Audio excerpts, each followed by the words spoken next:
hetimi fare. Prokurori është ai që edhe në gjykatën e lartë, megjithëse gjykata e lartë, domethënë, ja evidentonte qartë duke ruajtur ata pa anësinë, edhe ai përsëri edhe atje këmbgulte, edhe tani ai vazhdon hetimet. Se çfarë hetimi mund të bëjë një prokuror kur bindjen e tij ka që kjo s'duhet filluar fare, edhe tani të bësh hetime, kjo është një nuk është edhe juridikisht nuk qëndron, por edhe nga pikpamja morale absolutisht. Në situata të tilla një prokuror jep dorëheqje, thotë që jo, unë kam një bindje të brendshme që këtu nuk ka, prandaj ai plot prokuror të tjerë këtu ta marrë dikush tjetër çështjen ta hetoj dhe unë mbaronte kjo. Thubi, para 3 vitesh do ishe i sigurt që do kishim këtë tabelë sot? Jo. Nuk ta merrte mendja. Jo, nuk ma merrte mendja, di pse. Kjo i shkon merit Altin Dumanit për gjithë këtë. Edhe këtu nuk jam dakord me ty. Pse? E para punës unë kundërshtoj parimisht në fel që t'jap meritën e punës institucionit t'jap një individi, pavarësisht se Altin Dumani është drejtues institucionit, ka meritën ndoshta kryesore, po jo ekskluzive në raport me punën e SPAK-ut. Duhet i njohim meritën zotit Kraja, sepse për të arritur ke finalizimi i dosjeve që ka bërë SPAK-u në drejtimin e zotit Dumani, është bërë dhe një punë përpara se zoti Dumani gjatë kohës që kryeprokurori ishte zoti Kraja. Puna hetimore nuk është që çohesh ti ditë mëngjes dhe mbyllet dosjen.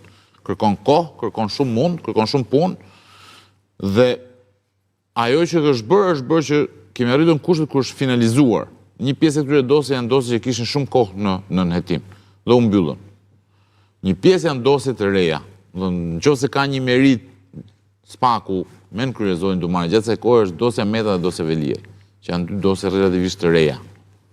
Dosja Berisha është një dosje që depozuar që në 2020, në kishte kohë që bëjnë hetime.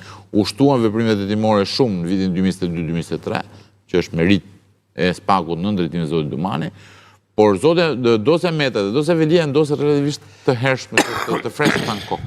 Që thot merita i shkon ekskluzivisht drejtimit të zotit Dumani. Pse thatë që nuk e prisje këtë bilancë? Sepse numri dosjeve që ishin dosje realisht vështira në SPAK, duke filluar që nga 2017 kur filloi funksionimi pak a shumë normal i institucionit, dhe që janë dosje që ty të mungojnë sot në tabelë. Cilat janë dosje? Mund i vija të gjitha, po nga vënë më përfaqësuese. Jo, po të mungojnë dosje që nuk kanë përfunduar. Okej, pikërisht pa. Që janë dosje po aq të rëndësishme. Që janë akoma në hetim. Që janë akoma në hetim. Patjetër, po unë po them, ky është niveli më i lartë i politikës dhe pa përmendur dhe. Ky është arritur. Po. Por pritshmëria është që ka çështje që ndoshta nuk janë politikisht shumë të mëdha, por janë publikisht shumë sensitive. Për shembull, ti e ke dosjen e Ahmetit e inceneratorët, po vetë dosja e inceneratorëve është një dosje shumë e madhe. Dhe ne nuk e dim ku do ta ketë fundin politik si dosje, por në ndjesinë shoqërore është dosja më e rëndësishme që mund të ishte hetuar në 5-6 vitet e fundit. Po. Dhe për nga impakti ekonomik është ajo që pretendohet që ka dhe volumin më të madh. Kjo është një nga gjërat. Ke dosje të tjera që janë po kaq të rëndësishme, koncesionet e shëndetësisë ti prapë nuk i ketë përfunduar. Atëherë çfarë note do t'i vijë SPAK-ut të Dumani në këto 3 vite? Dgjoj, kjo puna e notave është shumë skolastike. Në rregull, po nëse sot jemi për të bërë një bilanc, është mendoj që SPAK-u ka punuar ndërmjet mirë dhe shumë mirë. Po.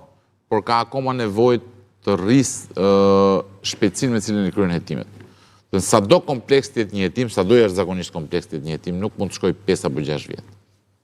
Një hetim 6 vjeçar është një hetim në cilin ti duhet të arrestosh një 1000 njerëz pastaj nga mbrapa, se duhet provosh të lidhje të jashtëzakonshme. Shumë të forta. Do thonë, një hetim 5 vjeçar që përfundon me arrestimin e 12 vetëve nuk është ka përcyer nivelin normal të hetimit. Avokat, cila ka qenë ose më mirë, cili ka qenë fokusi më i fortë i Dumanit? Lufta ndaj korrupsionit politik apo lufta ndaj krimit organizuar në bilancin e tij? Besoj korrupsionin politik. Aty ka qenë më rezultativ. Besoj, dhe në këtë pikë thjesht për të qenë pak komplementar me Rezartin, do thoja që ikja e Dumanit tashmë lë një trashëgimi të fortë, të rëndë. Do jetë shumë e vështirë në kuptimin e bilancit që mund të ketë pasuesi ti në lidhje me atë produkt që ka, se janë emrat shumë të rëndë. Pra, Berisha, Meta, Veliaj, Ahmeta, Mediu, është e gjithë politika aty. Pra do jetë shumë, ka ngelur vetëm zoti Rama, nuk është se ka ngelur shumë. Pra, Dhe do jetë shumë e vështirë për pasuesin që faktikisht të ketë dalë mbi këta emra, të trondisë opinionin publik. Edhe në kuptim të opinionit publik.